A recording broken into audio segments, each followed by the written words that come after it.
Well, we are at the semifinals right now. We've returned. You might notice this is a familiar setup for a Shocks and Travis interview. I interviewed Shocks here a year and a half ago, but right now I'm here with coverage presented by Mobalytics. I have to do it with my arm because I'm not. Yeah. Usually I have like a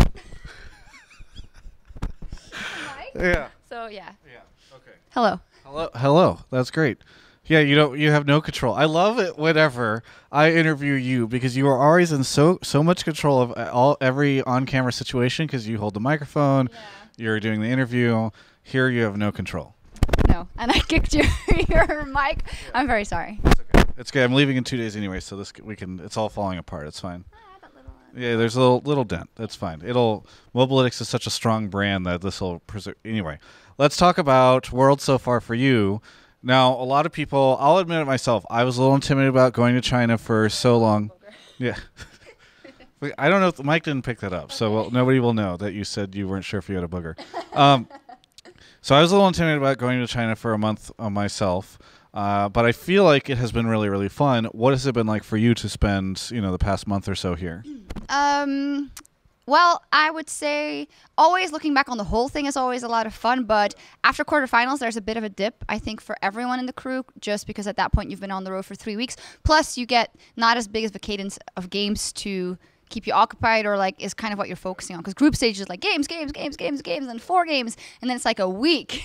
And I think that's when you start to miss home a little bit, and you start to feel the tiredness. The first people are getting sick, so that's like the dip. But I think coming here and just being back in this venue where we had some great moments when we were here, CLG, when we were here 2 years ago, as well as the looking ahead to the Bird's Nest is really kicking in now. So yeah. That's very good. And what have you thought about the games? I asked Kobe what he thought about the games at Worlds, and he said there were a lot of them. And I asked him to add them all up and average them out, and he gave them a 7.4. So what would you say about the Worlds games this year?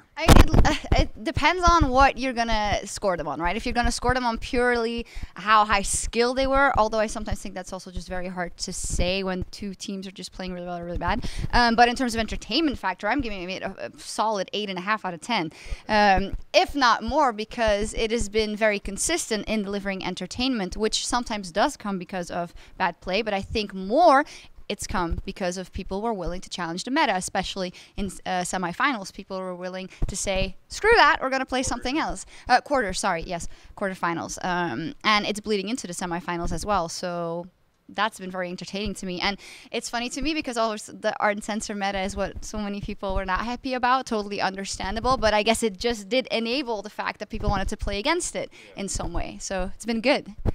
What would you have scored it if Misfits had won that game and made it out into the semifinals? Oh my God. So here's the thing, right? I was just like everyone else before that. I was like, it would be a huge upset. I really don't see it happening. And then it happens. And I just look at it as they had a 1 in a million chance to take down SKT, to be the team, and not just any team, an EULCS team, but also a team that was challenger just a year ago, of these upstarts that you really want to see succeed. 1 in a million chance to have that happen. And they must feel awful about it, but I also think you have to allow yourself to feel awful about it for a while, because that's where growth is going to come from.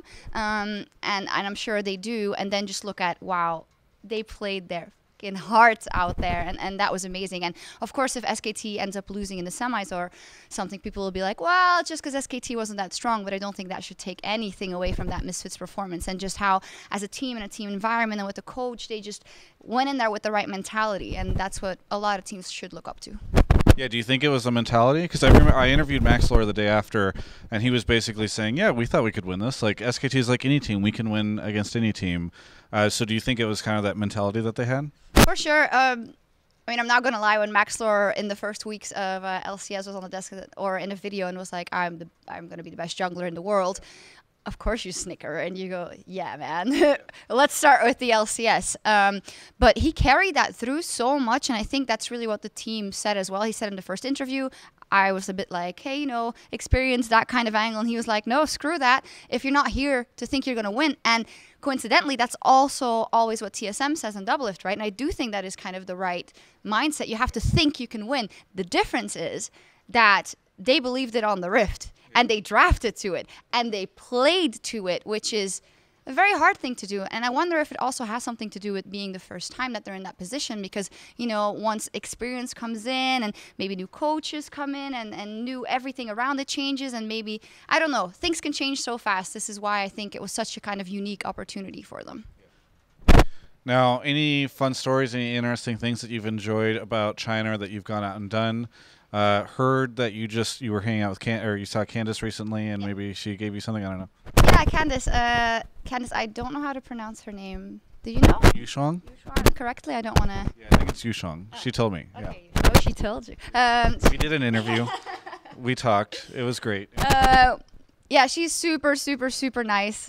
She's super friendly, and I remember because you remind me of the fact that she was just in the press corps last year, and then she made this huge leap. And to me, it is so incredibly, incredibly impressive that she does the English to Mandarin translations live on stage. And I say that because people are always like, oh, you speak some languages, whatever, but I don't think that's nearly as impressive as speaking such vastly different languages with a different alphabet in an interview in front of a crowd. That is so impressive. And just behind the scenes, she's been very, very sweet to me. She hooked me up with Chinese formal dress, or I don't know how to pronounce it. I'll pronounce it so that it's a kipao. See, if I pronounce it, it's fine, because then you won't. Yeah, exactly. But she got me a couple of those because she wanted me to try them out. And just in general, she's just the sweetest and the most hardworking. And I think, that's actually been a really big factor of just the event overall. And yeah, we've gone out and seen some of the sites. You and me hit up some touristy areas and some bars and whatnot. It's been good. It has been good. I really like Shanghai, by the way. This is my third time here, and I keep remembering every time I come here, like, this place is so cool. I feel like I could live here. It's very, very nice. Yeah, I had the same feeling. Like, if there was ever an LPL hosting job? No, it's a city. Well, I've always said that I would like to live somewhere vastly different to where I live now, because I think, within Europe, yes, the cities are nice, but it's not like vastly different or a culture shock or anything. Same for or European that goes to LA, I think, or goes to North America. But living, for instance, in Shanghai would be such an enriching experience. That's not on the cards for me, but it's a great city. It's an amazing city. I've gone to one European city. I feel like they're all the same. Basically it's just... No, you've gone to multiple. Yeah. I just mean, like, you go to one. I can't even tell I've gone to multiple, because I'm like, wait, isn't this a city I was in before, Mm-hmm. This is how I alienate my European audience. I get like 50% of my audience is from Europe, and these are how I get dislikes on the video. Yeah. Cool. I didn't know that.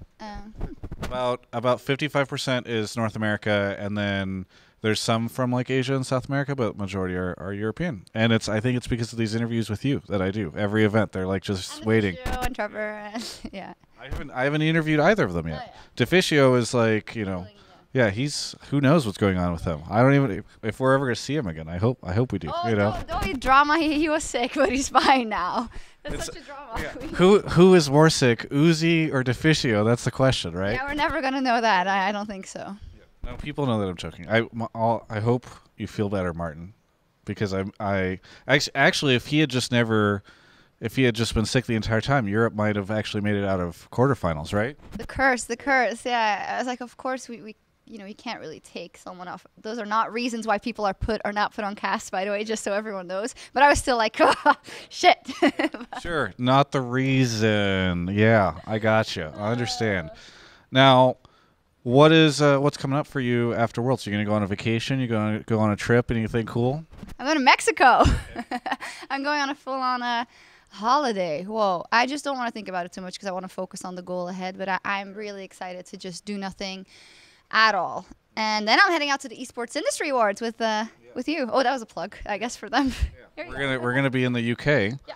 And then I think you and I've booked my trip out a week later, so you and I are just gonna go hang out in Europe and do all sorts of cool things, right? Well, I'll be in Berlin. You're free to visit. Well, I mean, maybe we could visit Berlin, but also, we've got to go to Scandinavia and Italy. There's a lot to do, There is a lot to do, but I'm super excited to be in my apartment for a week. And I've started BioShock Infinite, which I know it's an old game, but I'd never started playing it. And I started before Worlds, 2 weeks. And I think I'm literally 7% from finishing it. Yeah. And I don't have a laptop that supports and I don't really play games on the road. So I've just been aching to go and then play the older BioShock still. People say it's really scary and just play. Yeah. Who wins Worlds? I mean, I'm in this room right now, so I don't know what's happening in the other. My pick'em says RNG. Okay. And for, like, the storyteller in me thinks that SKT and RNG, who are currently playing, those are both amazing stories, like colossal stories. Yeah. But the kind of, you know, we're having China. We're in China for Worlds. It would be really nice for the fans to have a LPL team to cheer on in the Bird's Nest. So I think, yeah, that probably takes the cake for me, that storyline. Although I think SKT is going to win. No. Okay. That was. Oh, no, I pulled the chat. Yeah. By the way, I have noticed this. There is a. I've heard multiple people reference the fact that Jat seems to flip flop a lot. Would you like to comment on this? No, I would not like to comment on this. I have no idea what you're talking about. Yeah. Because you said you pulled a Jat, so that. Yeah, I just remember a specific instance where he's a great storyteller, right? So where he, you know, sets up and then just whooshes everyone with oh, this is all I was saying, but I'm going to go to SKT. I think he only did it once, so it's really unfair that I brought him up. Yeah. Very good. All right, so I feel like we've talked about Worlds. We've talked about everything else. I'm done. There's nothing else. Yeah. Yeah, I'd like to go watch. I think Game 3 is in draft right now. I'm just trying to stall you to see how you do with an interview where you don't get to see the game at all. Yeah, but normally someone runs in and is like, Travis, your time is up. Yeah. There's nobody here to save you. Yeah, I'll be right there. Yeah, okay. Is there anything you want to say to the fans? All the fans of Travis are, I wanted to say like a variation on Mikasa and Tsukasa, like all our fans. Yeah. We love all the fans. There's a man over there that's looking at you as he had these specifically set up in a very important way. No, thank you for watching Travis's content as always and for listening to me. And yeah. Can you tell him to sub to my channel? And please sub to his channel. He'll keep pumping out that fantastic content. But thank you very much for listening to me as always. And I hope you're enjoying what I'm doing at Worlds. And yeah, that's it. Maybe ask him to follow me on Twitter and Instagram too. Right. Yeah, that's it. Thank you. You can check out the rest of my coverage of all things Worlds right here on my YouTube channel. Oh, hello. I didn't see you there. I actually just got back to the hotel after going to the venue for some interviews, and I'm actually just checking out the new Mobalytics esports site. That's right. You've heard me talk to you about how they help you figure out your strengths and weaknesses, but they've just launched this new thing for Worlds. There's so much functionality. Let me tell you about it. It's got schedules for the games, and I know a lot of you hate spoilers. There's actually a spoiler tag that changes the functionality of the site to hide results, etc. So if that's what you're interested in, you've got that. There are pre-game analytics and analysis for matches before they even start. There are post-game breakdowns, builds, and more advanced stats, including analytics using Mobalytics' specific formula. There's even a section dedicated to champions themselves. In fact, you can search specifically for your favorite player, track their games, view heat maps, read through their champions, and see more. And finally, by the way, if watching these videos is too taxing, Mobalytics actually has transcribed many of my World interviews for your reading pleasure. So be sure to check it out. It's got all sorts of cool stuff on it. Explore the site. It's esports.mobalytics.gg. And by the way, thanks for watching this video. You can actually sign up for their service if you want to get better at League of Legends over at mobalytics.gg/Travis.